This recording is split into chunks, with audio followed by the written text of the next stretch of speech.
Assalamualaikum warahmatullahi wabarakatuh. Kembali lagi dengan saya Vino Setiaji Wiratama. Pada kesempatan kali ini saya akan menerangkan tentang logika fuzzy ya.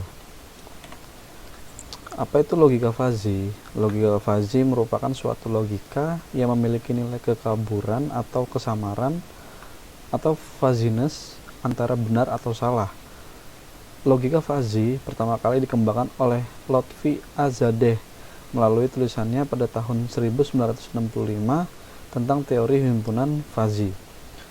Lotfi Askerzadeh adalah seorang ilmuwan Amerika Serikat berkebangsaan Iran dari Universitas California di Berkeley.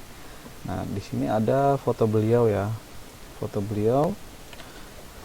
Meskipun logika fuzzy dikembangkan di Amerika, namun lebih populer dan banyak diaplikasikan secara luas oleh praktisi Jepang dengan mengadaptasikannya ke bidang kendali atau kontrol. Mengapa logika fuzzy yang ditemukan di Amerika malah lebih banyak ditemukan aplikasinya di negara Jepang? Salah satu penjelasannya, kultur orang barat yang cenderung memandang suatu persoalan sebagai hitam putih, ia tidak, bersalah, sukses, gagal, atau yang setara dengan dunia logika biner Aristoteles. Sedangkan kultur orang timur lebih dapat menerima dunia abu-abu atau fuzzy. Logika fuzzy memungkinkan nilai keanggotaan antara 0 dan 1, tingkat keabuan dan juga hitam dan putih, dan dalam bentuk linguistik. Konsep tidak pasti seperti sedikit, lumayan, dan sangat. Logika fuzzy dapat digunakan dalam bidang teori kontrol, teori keputusan, dan beberapa bagian dalam manajemen sains. Kelebihan dari logika fuzzy adalah mampu dalam proses penalaran secara bahasa atau linguistic reasoning, sehingga dalam perancangannya tidak perlu lagi persamaan matematik dari objek yang dikendalikan. Adapun salah satu contoh dari aplikasi logika fuzzy dalam kehidupan sehari-hari adalah di tahun 1990 pertama kali dibuat mesin cuci dengan logika fuzzy di Jepang atau Matsushita Electrical Industrial Company. Sistem fuzzy digunakan untuk menentukan putaran yang tepat secara otomatis berdasarkan jenis dan banyaknya kotoran serta jumlah yang akan dicuci. Input yang digunakan adalah seberapa kotor, jenis kotoran, dan banyaknya yang dicuci.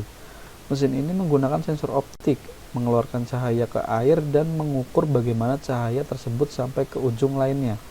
Makin kotor, maka sinar yang sampai semakin redup.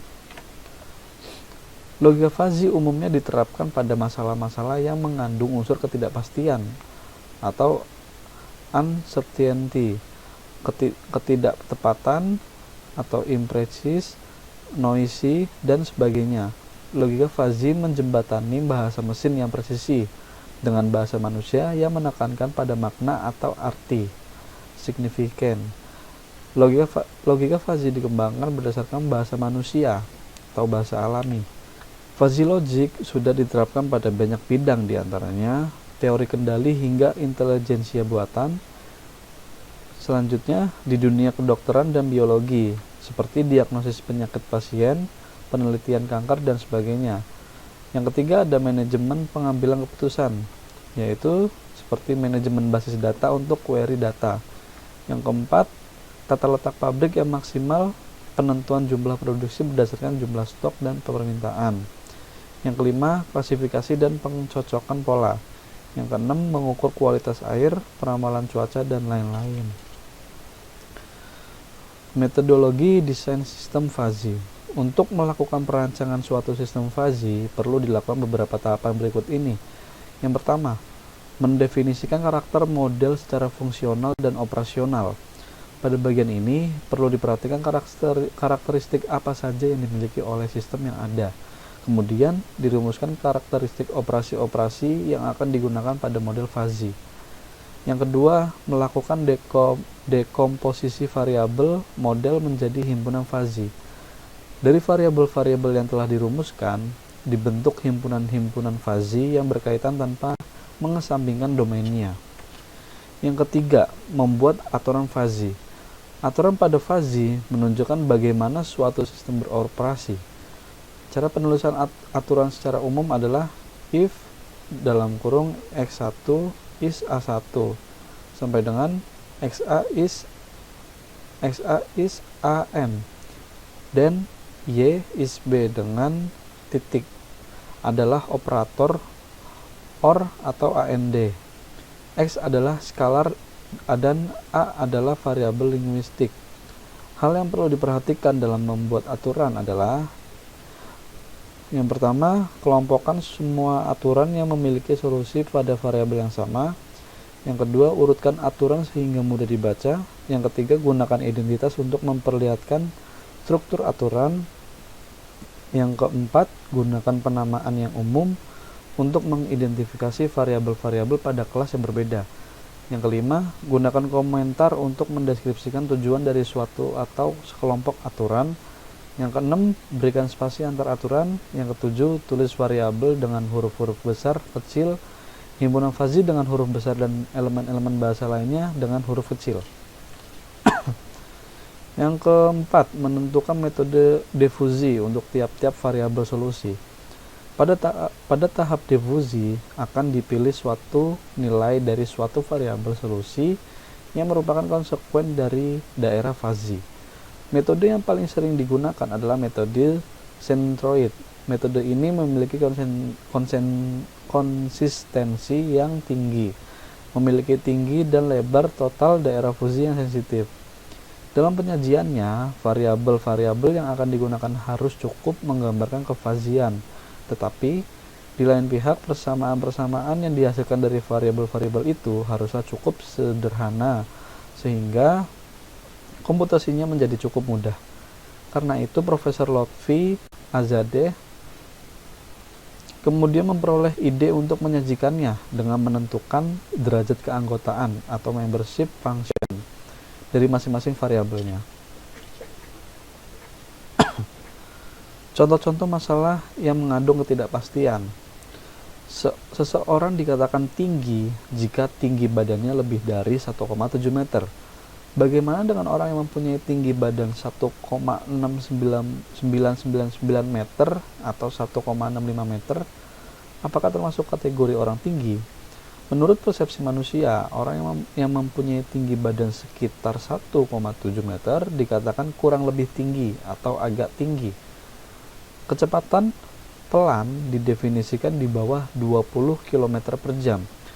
Bagaimana dengan kecepatan 20,001 km per jam? Apakah masih dapat dikatakan pelan? Manusia mungkin mengatakan bahwa kecepatan 20,001 km per jam itu agak pelan. Ketidakpastian dalam kasus-kasus ini disebabkan oleh kaburnya pengertian agak, kurang lebih, sedikit, dan sebagainya. Konsep dasar logika fuzzy. Logika fuzzy bukanlah logika yang tidak jelas atau kabur, tetapi logika yang digunakan untuk menggambarkan ketidakjelasan.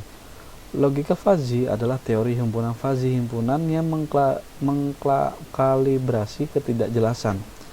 Logika fuzzy didasarkan pada gagasan bahwa segala sesuatu mempunyai nilai derajat. Logika fuzzy merupakan peningkatan dari logika Boolean yang mengenalkan konsep kebenaran sebagian. Logika klasik atau crisp logic menyatakan bahwa segala hal dapat diekspresikan dalam istilah binary atau 0 atau 1, hitam atau putih, ya atau tidak. Tidak ada nilai di antaranya dua. Logika fuzzy menggantikan kebenaran Boolean dengan tingkat kebenaran ada nilai di antara hitam dan putih atau abu-abu. Alasan penggunaan fuzzy. Yang pertama, mudah dimengerti, konsep matematisnya sederhana. Yang kedua, sangat fleksibel. Yang ketiga, memiliki toleransi terhadap data-data yang tidak tepat atau kabur. Yang keempat, mampu memodelkan fungsi-fungsi nonlinear yang sangat kompleks. Yang kelima, dapat menerapkan pengalaman pakar secara langsung tanpa proses pelatihan. Yang keenam, dapat bekerja sama dengan teknik-teknik kendali secara konvensional. Yang ketujuh, didasarkan pada bahasa alami. Baik, sekian materi yang dapat saya sampaikan. Mohon maaf apabila ada salah kata. Saya akhiri. Wassalamualaikum warahmatullahi wabarakatuh.